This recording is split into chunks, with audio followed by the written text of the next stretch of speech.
Chapter 19. The Hatter's Tea Party was not so much a tea party as a circus.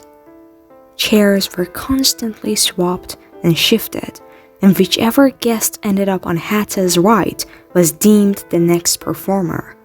In turn, each guest would stand up, select one of the vibrant headpieces from the surrounding walls, and proceed to entertain the others however they saw fit. The parrot and the cockatoo performed a comedy routine about a mime and a mimic. The lion sang a perfect alto solo from a renowned opera. The gray-haired woman sat cross-legged on top of the table and drilled out an impressive drum solo using her knitting needles and an assortment of upturned dishes. The young turtle recited a love sonnet with a warbling voice and shy, stammering words. Once during his recitation, he glanced at Catherine and blushed a deep grin and was unable to look at her again for the rest of the night. Maybe there was something in the tea which she deemed the most delicious tea she'd ever tasted once she finally got a cup, because once Catherine relaxed, she found that she couldn't stop laughing and cheering and tapping her toes beneath the table. She learned that Hatta was prone to ordering everyone around, though most of his guests paid his orders little attention. She learned that the dormouse used to be the liveliest one of the group, but he'd gone into hibernation a year and a half ago and had yet to come out of it. She learned that Jest felt guilty about his bat trick tangling up her hair. He confessed as he soothed back a curl and set goosebumps down her skin. Flustered, she batted him away. Each time they moved, Jest stayed at Kath's side, helping her navigate around the flurry of activity, coaxing her away from the performer's chair. It was a relief to not be forced into the center of attention, yet Catherine couldn't help racking her brain for some talent she could impress them with. A fantasy crept into her head of wowing them all, of being even more awe-inspiring than Jest with his illusions and tricks. But how? She could not sing or dance or juggle. She was not an entertainer. She was only a lady. When everyone had performed and Hatta again commanded them to move down, Jest was first to move toward the performance seat and keep Catherine free of it.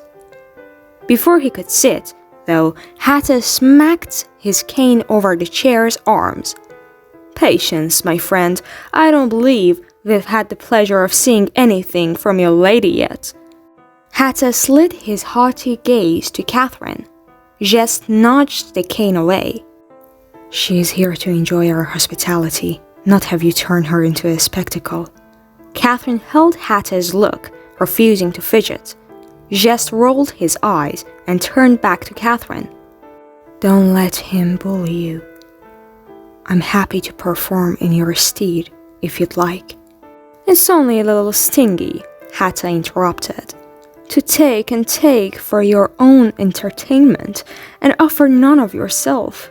His words dripped with disapproval. Jest glared at Hatta, then turned back to her and whispered, "It isn't like that. There is no shame in asking someone else to perform for you, especially at your first tea party." He held out his hand. She knew he was trying to alleviate the pressure Hatta was putting on her, but she felt a bit of a sting. Right or not, how could he be so sure that she had nothing to contribute? She studied his hand, slender fingers that weren't as smooth as hers, yet not as rough as a gardener or servant's either. She liked the way he had called it her first tea party, insinuating there might be more to come. "I'll do it," she heard herself saying from very far away. A grin spread over Hatta's face, but she couldn't tell whether it was encouraging or taunting. "The lady is next," he bellowed before she could change her mind, then swept his hand toward the hats on the wall. "Choose a hat, my lady. You'll find that it helps." "Helps how?" She tried to look casual as she strolled down the wall of bonnets and top hats, netted veils, and silk turbans. "Think of it like wearing a costume, or perhaps a very fine gown." Hatter ran his fingers along the brim of his own top hat. A finely crafted hat makes a person bolder. Kath wasn't sure she agreed. Her very fine gowns had done little to make her feel any bolder in the past, but everyone else had worn a hat while they performed, so who was she to argue? The crowd waited to see what she would choose, but Kath knew she was only stalling for time as she fingered a gold clasp here and an ostrich plum there. She must have some talent, any talent that wouldn't embarrass her. Most of the hats were far more extravagant than those she was used to. Her favorite so far had been a breathtaking pink and green striped carousel, complete with nickering ponies that galloped around and around. But it had been worn by the lion during his operatic performance, and she noticed with some disappointment that he had yet to take it off. "Might I suggest one of the red ones?" said Hatta. She startled and looked back at him. "Why red?" He gave her a one-shouldered shrug. "It would suit your skin tone, beloved." "How about that one, there?" She followed his gesture to a wide-brimmed flop hat, its multitude of frills and gathers done in wine red silk and ornamented with sprigs of white and yellow poppies. Kath wrinkled her nose. It was a beautiful hat, but not at all what she would choose for herself. However, beside it was a white cooking bonnet tied with a white-black ribbon. Catherine snatched it off its wooden peg and put it on her head before she could second-guess herself. "Ah, a hat for making unconventional decisions." Hatta narrowed his eyes. "Interesting choice." When she dared to look at Jest, he seemed indifferent to the hat. He again offered her a hand. Kath tightened the black ribbon beneath her chin and accepted his assistance as she stepped onto a chair, then up onto the table. While she had been making her decision, the hat shop had fallen quiet, a stark difference from the chaos she'd grown used to. The guests watched her, hushed in curiosity. Kath was curious herself. Her hands had begun to tremble. She found a spot amid the chipped saucers and overturned biscuits and inhaled a long breath, glancing around at the waiting faces. Slitted snake eyes and double-lidded lizard eyes and bulging fish eyes all stared back at her. The hem of her skirt collected spilled tea and crumbs. "Sing a song, lovely lady," suggested the lion, as the carousel ponies pranced above his mane. "Sing us a ballad of old." "No, dance for us. Perhaps a ballet?" "Can she serve tea like a geisha?" "Paint with her toes." "Do a cartwheel." "Tell our fortunes." "Tie a knot in a cherry stem with her tongue?" "Don't be a ninny. That's impossible." "Catherine." She turned and realized she was still holding Jess's hand. He smiled, but it carried some concern. "You don't have to do this." She wondered whether he was embarrassed for her, or for himself for bringing her. A lady, a member of the gentry, someone with soft hands and a head full of emptiness, someone who was not mad enough to belong at the Hatter's tea parties. She yanked her hand away and faced the Hatter. His heels were on the table again, his fingers fiddling with his cravat. Her father was known throughout Hearts as a great storyteller. a gift that had been passed down through her family over generations, and yet somehow skipped her over. Now Catherine struggled to remember one of his tales, the ones that could enchant a school of wayward fish, the ones that could make the clouds cry and bring mountains to their knees. Once upon a time, she started, but had to stop when the words caught in her throat. She rubbed her damp palms on her skirt and discovered a crackling lump in her pocket. Her heart flipped. There was a girl. She was the daughter of a marquess. The corner of Hatta's mouth tilted downward. Though she was raised to be a lady, Kath said, turning away and scanning the enraptured guests, or at least guests who were waiting and willing to be enraptured, and taught all the things a lady ought to be taught. She was only good at one thing. It was not a big thing or an important thing, or even a ladylike thing, but it was what she really loved to do. She slid her hand into her pocket and pulled out the package of macarons. The wax paper had crinkled throughout the day, though the twine bough securing it had held. Around the table, the guests tilted forward. She hesitated. I make confections, you see. Did she say confessions? The old lady murmured. Oh dear, I fear I have done a lot worth confessing this year. Kath smiled. No, confections. She opened the wax paper, revealing 5 rose macarons, a little crumbled around the edges, but otherwise intact. A silence descended onto the table.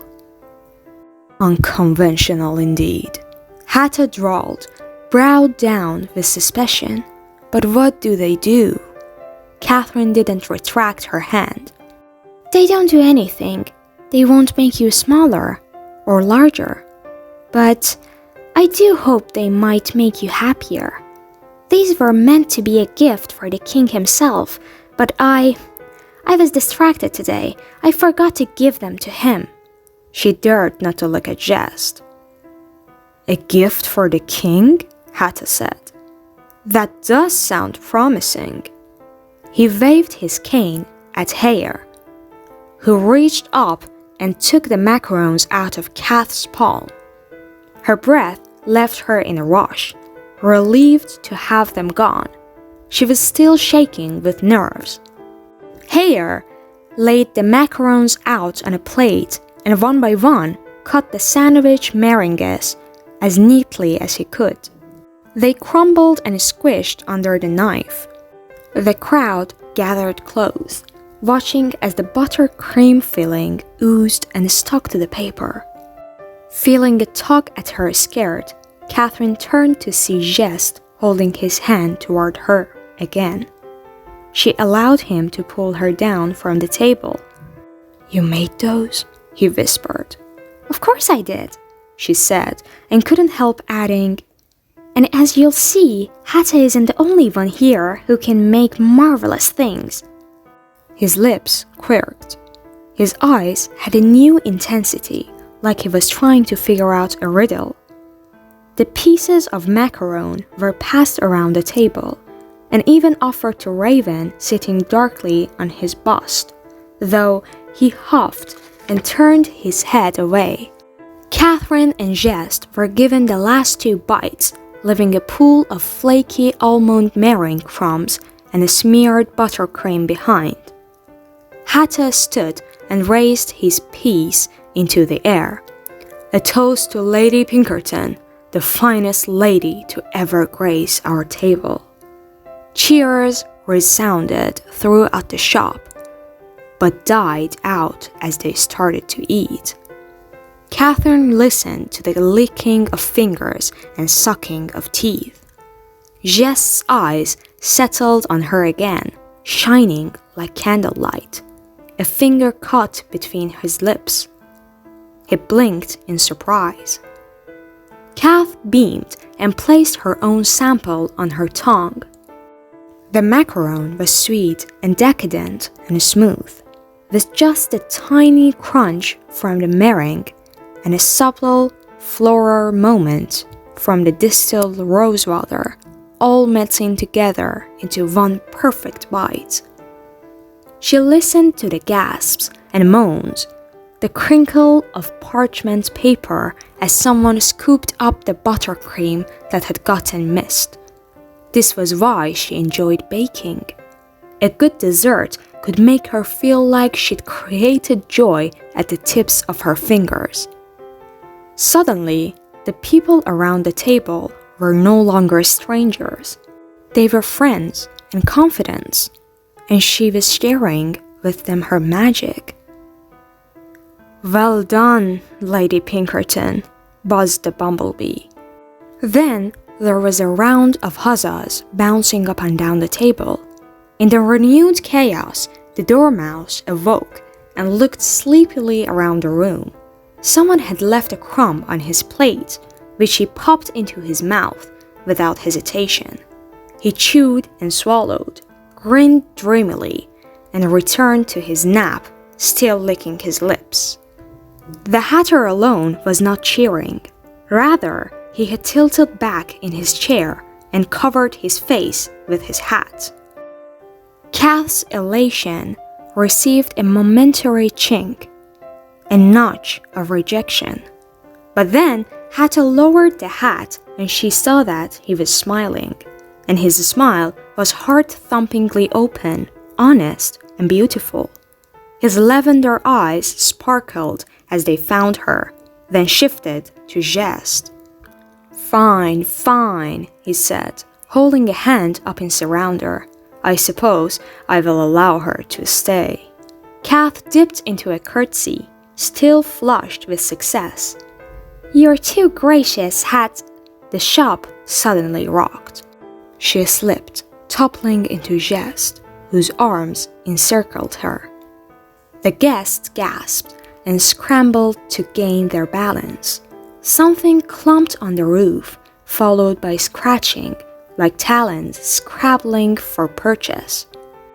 The shop rocked again, sending an array of dishes over one side of the table, tea and biscuits splattering onto the floor. An ear-bleeding screech made the hair stand on the back of Kath's neck. Jest glanced up, drawing Kath's attention toward Raven. The clown bust he stood upon had changed, the jovial grin turning down into a mockery of fear. Raven tilted his head, as if his black eyes could see right through the beams of the ceiling, and recited in his somber cadence. "'Tis the nightmare of the borogoghs, the terror of the slithy toes. Though long believed a myth by all, the Jabberwock has come to call within our peaceful grove."